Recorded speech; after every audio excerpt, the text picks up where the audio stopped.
The smell of fresh oil paint mingled with lavender air spray as Elena Morel stepped back, wiped her brow, and glanced at the final wall. Every label had been aligned perfectly. The lights dimmed just enough to cast a golden glow over the canvases. She had adjusted the height of each frame herself, one by one, even when her hands shook from exhaustion and her lower back burned with a dull, unrelenting throb. The Palazzo Vecchio stood regal outside, its shadow crawling across the cobbled street as the sun dipped lower behind the rooftops of Florence. Inside the gallery, the ambient murmur of the early guests began to build, mixing with the clinks of champagne flutes and the practiced laugh of curators. Elena stepped to the side, blending into a corner as Daniel Whitmore, her husband, the genius, the star, arrived 30 minutes late in a navy suit that hugged his fame just right. He didn't look at her, didn't ask how the setup went, how her breathing had shortened on the stairs, or whether she had eaten. Instead, he gave her a small nod, the same kind one gives a hired caterer, and walked toward Saskia Rivera, the museum's curator, and Elena suspected the new reason he painted with fire in his hands.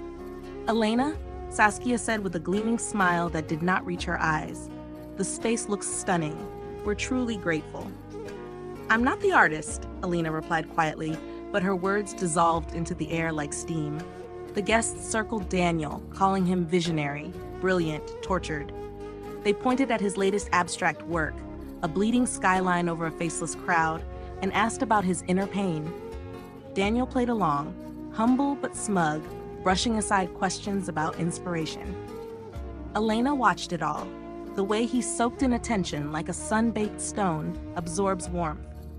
She knew these evenings. She had lived through 23 of them. Her role was always the same, silent, efficient, invisible. She made her way toward the back corner of the exhibit, to the only painting he never talked about. Unknown, it read on the label. No date, no description, just her, Elena, eyes soft but bruised, shoulders straight despite the slump of grief carved into them. She looked at her own face, preserved in color and oil, and felt it like a wound still weeping beneath a silk dress. A woman next to her whispered, "That one's haunting. Is it about loss?" Elena wanted to speak, to say yes, it's about the loss of a woman while she's still alive, about disappearing slowly under the weight of a man's ambition. But her voice stayed where it always did, deep inside, pressed under her ribs like a child never born. "You're just part of the background, Elena," Daniel had told her last week, as she folded his shirts while coughing blood into a tissue he never noticed. "You keep things running?" She had smiled then, just as she smiled now, softly, like a ghost pretending to still be human. As the evening wore on, more people arrived, more accolades, and yet no one noticed that Elena leaned against the wall longer than usual, that she clutched her side when no one looked, that her fingers trembled slightly when she lifted her glass. No one noticed that she hadn't touched a single canapé, that her heels were worn down unevenly from days of running errands alone. Daniel raised a toast later that night, to vision, to fire, to the blank canvas that demanded blood. The crowd cheered. Elena did not. She stared at the painting of herself, and for the first time, she felt something shift. Not rage, not jealousy, but the quiet, undeniable knowledge that she had bled enough. And maybe, just maybe, it was time to stop being the background. Even ghosts can choose to leave the house. And Elena Morel was already halfway out the door. Elena unpacked Daniel's luggage the next morning as usual, ironing out the creases in his shirts, placing his sketchbook where he liked it, even refilling the espresso pods he always pretended to hate but always finished. The house smelled like eucalyptus and turpentine, his favorite candles burning in the studio upstairs, where she no longer entered unless asked. Anna, their 16-year-old daughter, sat curled on the living room couch with her math homework and a silence that had become familiar. She had Daniel's sharp cheekbones, but Elena's softness behind the eyes. That night, as Elena trimmed the edges of a bouquet she bought for herself, Anna asked without looking up, "Is Dad coming home for dinner?" Elena hesitated. "He's at the gallery. late meeting. The lie was gentle, like most of hers. Daniel hadn't been home before midnight in weeks. Sometimes she would hear his steps down the hallway just as the birds began to stir. Sometimes not at all. There were always explanations: last-minute calls, artist dinners, international collectors in town. Always a reason, never a moment for her. She didn't press him. She had stopped doing that after Anna was born, after the miscarriage before that, after the days when Daniel had looked at her like she was still a flame instead of a shadow. But shadows notice everything, like how his shirts came back from dry cleaning with a perfume that wasn't hers, or how he never answered calls in the room, or how Saskia's name showed up on the caller ID more than Anna's. It was Tuesday evening when she found the earring. Not hers, not Anna's. It lay beneath the corner of their bed, small, gold, expensive.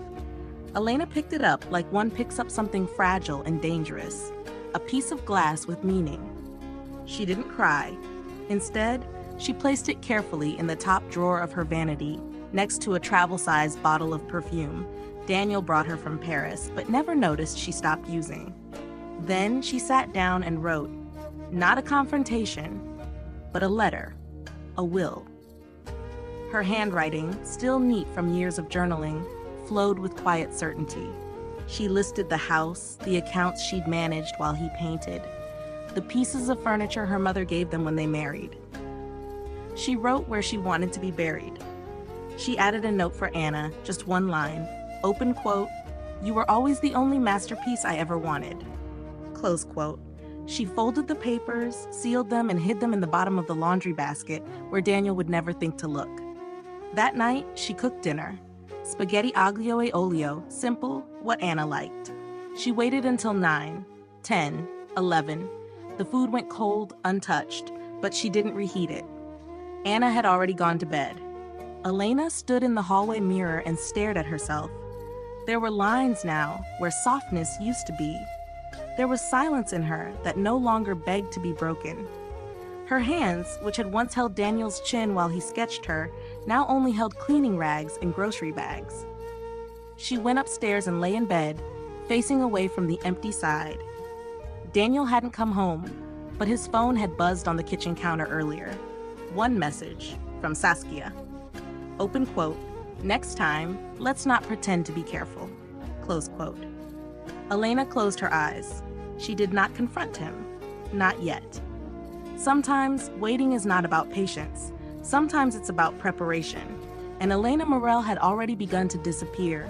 With precision, with grace, with the quiet fury of a woman who had given everything and was finally ready to take something back. Not his heart, but her own. The day Elena disappeared was quiet. It was a Thursday. The sky over London was flat and gray, not unlike every other morning that week. Daniel had left early, leaving behind a half-drunk cup of espresso and the faint smell of Saskia's perfume clinging to his scarf. Anna was at school. The house was still. Elena packed nothing obvious. No suitcase, no makeup bag, no drama, only a single folded cardigan under her coat and a passport she'd renewed 3 months earlier, just in case. She left through the back garden gate, walked 2 blocks, took a train, then a plane, then a bus, and then nothing. Just the sea. News broke 3 days later. Wife of famous painter missing. Headlines swirled and Daniel stood before cameras, somber and rigid. He called her disappearance shocking and out of character. He thanked the authorities. He asked for privacy, but his eyes stayed too dry for too long. Saskia was seen entering the house only 5 days after the press conference. Paparazzi caught photos of her laughing on the balcony, holding one of Daniel's mugs. She wore Elena's robe, claimed she was helping with the grieving process. Anna, now 17, locked herself in her room and refused to come down for dinner. When Daniel knocked, she didn't answer. When he used his key, she threw a book at him. "You didn't even look for her," she said coldly. "You didn't even care." "She's gone, Anna," Daniel said, voice too calm. "We all need to move forward." "Then why does the hallway still smell like her?" Anna asked. "Why do I feel her more now than before?" Daniel had no answer. In Portugal, along a cliffside path blanketed in sea fog, a woman named Elena Whitmore signed her name on a guest registry in a small inn with blue shutters. She wore oversized sunglasses, spoke little Portuguese, and paid a month in advance in cash. The innkeeper never asked questions. In that town, no one did.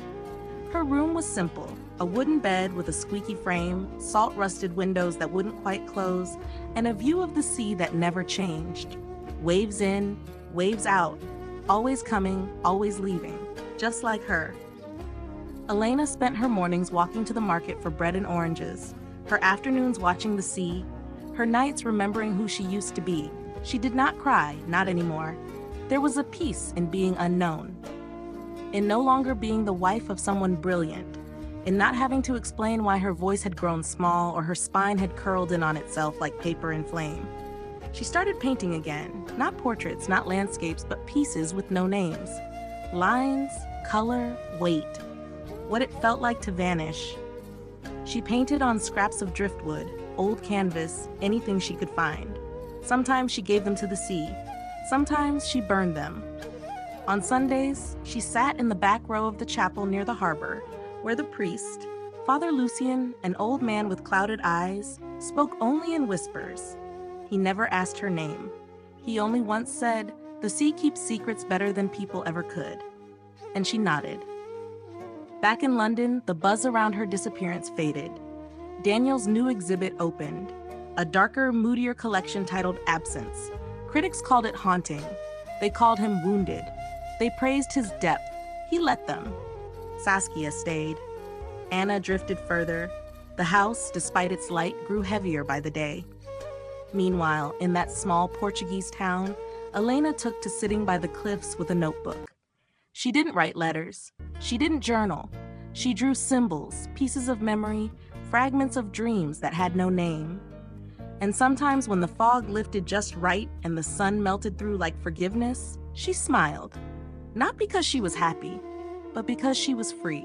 And somewhere inside that silence, she was starting to remember herself. Not the version Daniel sculpted, but the one who had existed long before she became someone's wife. A ghost, yes, but one who had chosen to vanish. And in that, she had become real again. The studio began to smell different after Elena disappeared. It was still filled with paint and turpentine, but beneath the familiar scent lingered something more metallic. Daniel told Saskia it was the new pigments he was experimenting with. He laughed it off, called it authentic suffering in color. His latest collection, Reckonings, was his most visceral yet. Gone were the elegant skylines and portraits of old. These canvases screamed with slashes of crimson, distorted figures, hands reaching from smoke. One piece in particular, Sacrifice, drew a crowd at the private preview. It portrayed a woman with no face, her arms raised as if surrendering to waves that bled red from her body. Above her, a halo of nails formed a broken crown. When asked about it, Daniel said simply, "It's about transformation, letting go of the past, becoming something else." Saskia stood at his side during the interviews, smiling like she understood. But she didn't. Not really. He'd been working late, later than usual. He locked the studio door at night, something he never did before. Saskia would find him covered in streaks of paint, sometimes shaking, his pupils too wide, his fingers cut raw. He wouldn't let her clean the wounds. "I like it messy," he muttered once. "Messy means it's real." Saskia tried not to question him. After all, this was Daniel's most celebrated period. His name was in every art journal. Collectors were flying in from Vienna, Berlin, Tokyo. Even the Tat had shown interest. But then she started noticing the rags. They weren't paint rags. Not entirely. Some were heavier, stiff. They didn't smell like acrylics. She found them in a trash bin beside the sink, half buried under sketches. When she picked one up, her fingers came away red. It wasn't dried paint. Still, she said nothing, until the night the wind blew open the studio window while Daniel was away at a dinner. She was alone in the house, restless. The hallway creaked the way it always did. The studio light, as always, had been left on. Saskia entered slowly, stepping over scattered canvas scraps, crushed tubes of paint, and dried flowers that Elena once used to place by the windowsill, now brittle and brown. Then she saw the drawer, the one he never opened in front of her, the one she wasn't supposed to touch. It was locked, but Daniel wasn't exactly careful. His spare key was taped behind the sink mirror. She had seen him once, half drunk, fumbling for it. She didn't hesitate. Inside the drawer was a sketchbook, black leather, thick. On the first page was a single word, written in all caps. Elena. She turned the pages slowly. Portraits, dozens of them. Elena, but wrong. Drawn in twisted angles, her face melting in some, torn in others, her mouth sewn shut, her hands broken into bird wings, her eyes hollow. Saskia flipped faster, panic rising in her chest. A page showed a woman bleeding into a canvas, her ribs wide open like a frame. Another showed Daniel himself, holding a brush dipped in red, painting from her open chest. She slammed the book shut and stumbled backward, knocking over a stool. Then she saw the box, a small wooden one, hidden behind the drawer. She opened it. Inside were strands of hair, black, soft, unmistakably Elena's, and a piece of fabric, white silk stained with something dark at the center. There was also a photo, one she had never seen before. It was Elena, eyes bruised, lip cracked, smiling faintly at the camera. She ran to the sink and vomited. The next morning, Daniel acted normal. He poured coffee, asked about her sleep. She said nothing. Her eyes watched him like a stranger in her own home. "What's wrong?" he asked with a grin. "Scared of the muse?" She forced a smile. But something in her had shifted. The horror she saw wasn't just in the drawings. It was in the knowing. The realization that Daniel hadn't just lost Elena. He had buried her. Not with soil, but with paint. And every canvas in that gallery was a grave. The wind in the small town of Ericeira smelled of salt and firewood. It curled around the cliffside and into the windows of the modest inn where Elena now lived on the second floor. Her room overlooked the sea. Every morning, the same silver waves kissed the rocks below, and every night, the same soft mist swallowed the world. She had learned to bake pão de Deus with the woman next door, Maria, who spoke only in rapid Portuguese and slow smiles. Elena barely understood the words, but she understood warmth and the shared silence between women who had lost more than they ever said aloud. On the weekends, Elena walked down to the harbor with a basket of her paintings. Nothing grand, nothing polished. Seascapes, boats, the backs of women holding shawls against the wind. The tourists liked them. She sold enough to pay her rent and keep her days simple. Her fingers smelled of turpentine again, and she allowed herself to feel proud. But her nights were not quiet. In her sleep, the waves did not soothe her. They screamed. She saw Anna, not as a teenager, but as a child. 5 years old, crying outside the bathroom door while Daniel shouted. She saw herself folding towels with bruised wrists. She saw her own portrait, the one Daniel painted and never named, crying blood onto the gallery floor while guests laughed, blind. She always woke with her heart in her throat. On the bedside table sat a stack of letters, handwritten in blue ink, to Anna, dozens now, some only a few lines, some several pages long. Open quote, "I miss your laugh, the real one, not the polite one you use at school. Do you still braid your hair to the side like I showed you? I left, but not from you." Close quote. But Elena never mailed them. She couldn't be sure what Anna had been told, what she believed, whether her letters would help or only hurt. And so the pages remained in the drawer, neatly stacked, dated, sealed, and quiet. In town, she became known as the quiet English painter. She didn't correct them. She liked the anonymity. But it was Father Lucien who looked through her with blind eyes and saw what others didn't. He had been the first to speak to her gently after Mass. "You're hiding," he said, though she had not confessed. "Yes," she replied. "Who?" "Everyone." "Even yourself?" She didn't answer that. He invited her to the chapel garden the next day. Not to pray, but to sit. He said prayers didn't always need words. Sometimes they were just presence. Elena found comfort in his voice, soft and fractured with age, like a record left too long in the sun. One morning, while trimming herbs in the chapel yard, Father Lucian said without turning toward her, open quote, "The dead are not always buried. Some walk still, waiting to be named." Close quote. Elena stopped breathing for a moment. "Who's dead?" she asked, her voice barely above a whisper. Father Lucian smiled. "You'll know when the time comes." That evening, Elena painted her dream for the first time. The sea, bleeding red, a faceless woman standing on the shore with a paintbrush in her hand and no mouth to speak. She titled it Anna's Silence. And when she went to sleep that night, the dream changed. This time, her daughter stood beside her, and neither of them were crying. The attic smelled of dust and forgotten summers. It was quiet there, above the noise of the house, above Saskia's laughter and Daniel's footsteps, and the constant buzzing tension that filled every corner of their lives. Anna climbed up with no particular purpose, just a need to escape the choking silence of her own room, and maybe to find something, anything that still felt like her mother. She hadn't said Elena's name aloud in months.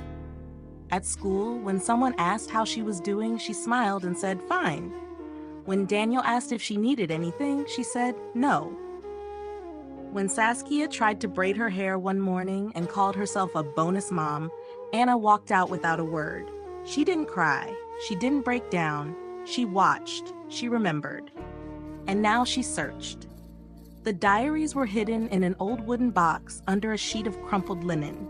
There were 6 of them, stacked like secrets, their leather covers soft and worn at the edges. Each one smelled faintly of rosewater and ink.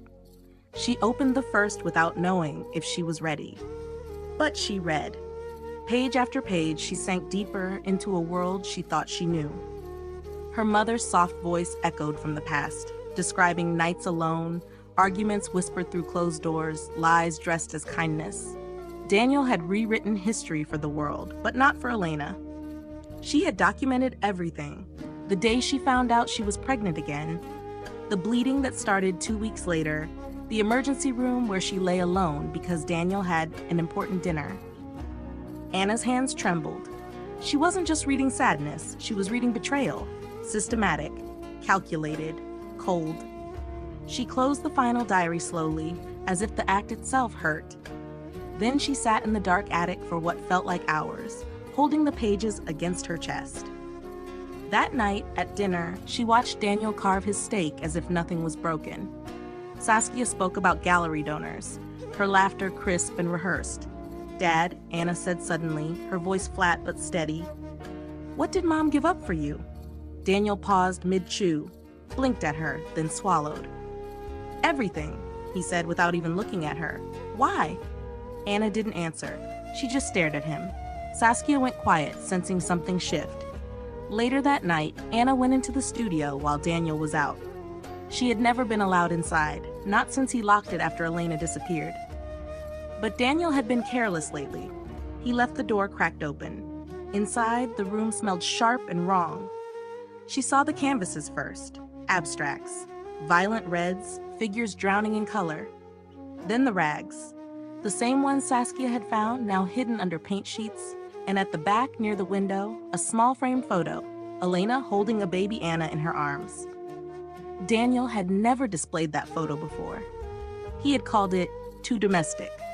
Anna touched it gently. The glass was cracked. She began questioning Saskia the next day. "Did you know them before the gallery? How long were you in contact with my dad? Did Mom ever confront you?" Saskia stammered through half-truths. She said they were friends. She said things were complicated. But her eyes flicked around the room like a trapped animal. Anna saw through her. That weekend, Anna didn't come home. She took a train out of London, then another. She didn't tell Daniel where she was going. She didn't care what he thought. She just knew one thing now with perfect clarity. Her mother hadn't left them. She had escaped, and Anna was going to find her. The gallery in London had never been busier. Daniel Whitmore's name was on everyone's lips. Collectors, critics, journalists. His latest collection, Reckonings, was being described as post-traumatic brilliance, a study in controlled madness and art born from personal tragedy. His face appeared in magazine spreads, his voice on podcasts, And yet, in every interview, there was a calculated restraint when asked about his missing wife. She was the silence before the storm, he once said with a smile, and storms are necessary. Anna had not returned home. Saskia tried to act composed, hosting guests, organizing logistics, sitting through planning meetings for the European tour. But she barely slept. Every time she passed the studio, her eyes flicked to the closed drawer Daniel had begun locking again. She told herself it was just art, just expression, but she knew better. Then the package arrived, unmarked, no return address. Just a square canvas wrapped tightly in brown paper, delivered directly to Daniel's private studio. Saskia brought it in, heart-pounding, but Daniel snatched it from her hands before she could ask. He locked the door behind him. Inside the studio, Daniel peeled back the paper slowly, hands almost trembling. The painting was jarring. A woman in a red dress stood in a circle of flames. Her mouth had been violently slashed open on the canvas, red bleeding down to her chest like a scream frozen in time. Her hands were clenched. Behind her, shadows twisted into human shapes. At the bottom, in faint brushstrokes, was a single word: forget. Daniel's face went pale. He recognized the hand, the palette, the pressure of the brush, the truth in the silence. Elena. She was alive, somewhere, watching and painting. Saskia banged on the door minutes later, asking if everything was all right. Daniel opened it slowly, holding the painting like it was a corpse. "It's just a prank," he said with a forced grin. "Probably one of those performance artists trying to make a statement." Saskia frowned. "But it was addressed to you," he shrugged. "People love to provoke." That night, after she fell asleep, Daniel carried the painting to the garden. He stood beneath the brittle stars, poured lighter fluid over the canvas, and lit a match. The flames leapt up, hungry and wild. But the painting didn't burn. The fire danced along the edges, but the canvas remained intact. The woman in the red dress stared back at him, the paint glistening as if wet. Her mouth, still slashed, still open, seemed to move with the flicker of the flames. He poured more fuel, lit it again. Still, it would not catch. Daniel cursed, sweat on his neck now. He dropped the match and stepped back. The air around him felt heavier, tighter, as if something unseen had wrapped itself around his chest. He left the canvas in the garden, face down. The next morning, it was upright again, clean, unscorched, exactly where he had first placed it. Saskia found it and screamed. Daniel told her to get rid of it. She refused. She wanted answers now. Who sent this? Why are you hiding it? Why does it look like her? Daniel didn't answer, because the truth was crawling into his bones now. This wasn't just art. This was a warning, and maybe a curse. Anna's train rolled into the coastal town just before dusk. The sky was lavender, the air sharp with salt. Her backpack was light, just clothes, a sketchbook, and a photograph she couldn't stop looking at. Her mother holding her as a baby, the only photo Daniel never hung on the wall.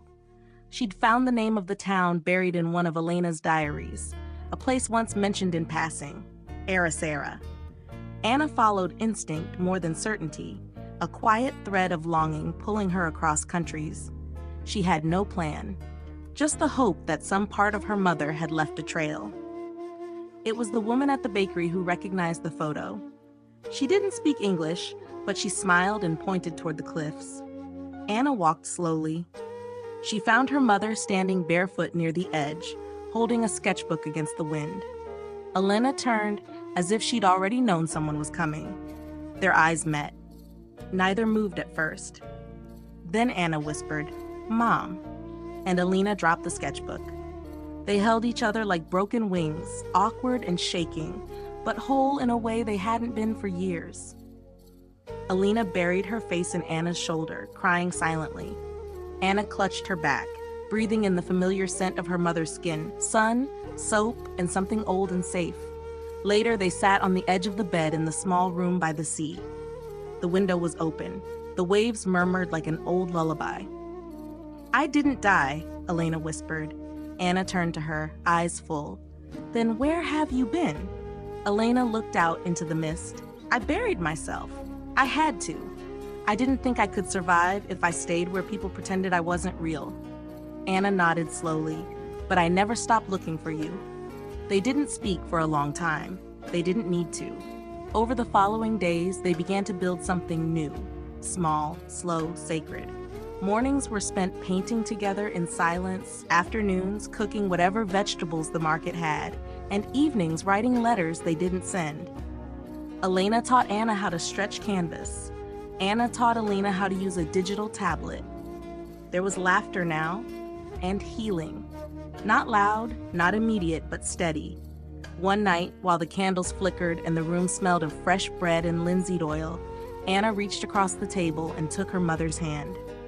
"Mom," she said softly, "he doesn't deserve to own your story."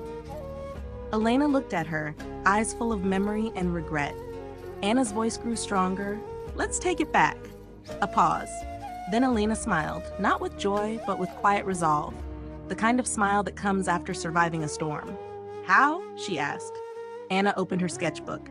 The first page showed a rough draft of a new exhibition, a collaboration, a confession, and a reckoning. The opening night of Daniel Whitmore's latest exhibit was nothing short of grand. The gallery pulsed with whispers and flashes. Critics, collectors, and socialites filled the space, sipping champagne and murmuring about genius and emotional violence on canvas. The collection, titled Salvations, was his boldest yet. He stood at the podium, polished and poised, praising the power of letting go, while Saskia stood nearby, smiling thinly under too much makeup and too many sleepless nights. Daniel cleared his throat, ready to launch into his curated speech, but the sound of the gallery doors opening mid-sentence silenced the room. She walked in slowly, a woman in red. Her dress was simple, but the color screamed.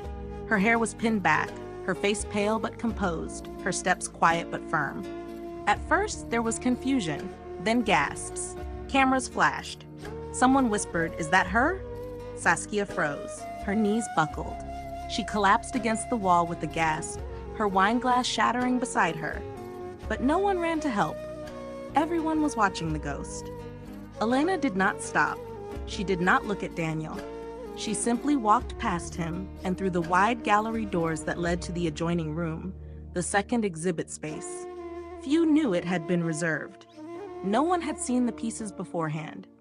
But on the wall hung a new sign, large and elegant, "The Unconsidered Wife" by Elena Morel. People followed, first curious, then mesmerized.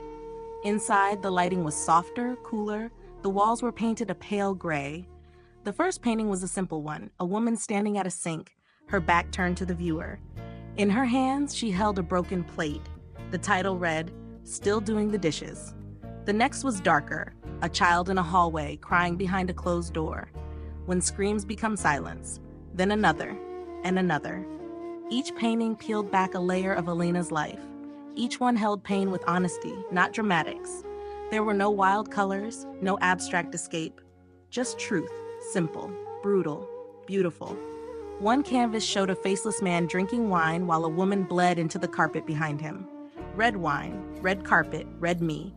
Another showed a woman with paintbrushes nailed through her hands. You called this collaboration. Whispers turned to sobs. No one spoke louder than a whisper. Daniel stood at the threshold, unable to move. Then he saw it. At the far end of the room, under a spotlight, stood the final piece. It was not a painting. It was a tall mirror, cracked across the center. At the top, in blood-red strokes, were the words, "Look at me." No frame, no name, no distraction, just reflection. The crowd fell silent. People began to turn toward Daniel, some in disgust, others in disbelief. The illusion of brilliance, of victimhood, of talent born from suffering crumbled before their eyes, because now they saw her. Elena stood to the side, arms crossed, calm as stone. Daniel's lips parted, but no words came out. And Elena, for the first time in years, didn't flinch under his gaze. She simply said softly, clearly, open quote, "This is what survival looks like. Not your version, mine." Close quote. The applause didn't come immediately. It came slowly, one clap at a time, from the back of the room. First hesitant, then steady, then thunderous. Elena did not bow. She didn't need to. She had spoken in paint, and they had listened. Daniel left through the side door, alone, and Elena walked through the front, Anna waiting outside, holding her hand. Daniel Whitmore's name, once etched into every major gallery's waiting list, vanished in silence. First, the Paris exhibition was canceled, then Berlin. Then the investors pulled their support from the Whitmore Foundation. Articles appeared not with praise, but with scrutiny. Interviews revisited, contradictions exposed. His brilliance was no longer enough to mask the rot behind the canvas. His agent stopped returning his calls. The studio, once buzzing with interns and journalists, became a tomb of locked doors and unanswered questions. People whispered about the unconsidered wife exhibit, how it had killed his career. But deeper murmurs grew, about the painting that wouldn't burn, about the faceless women in his work, about the man whose genius may have fed on the life of someone else.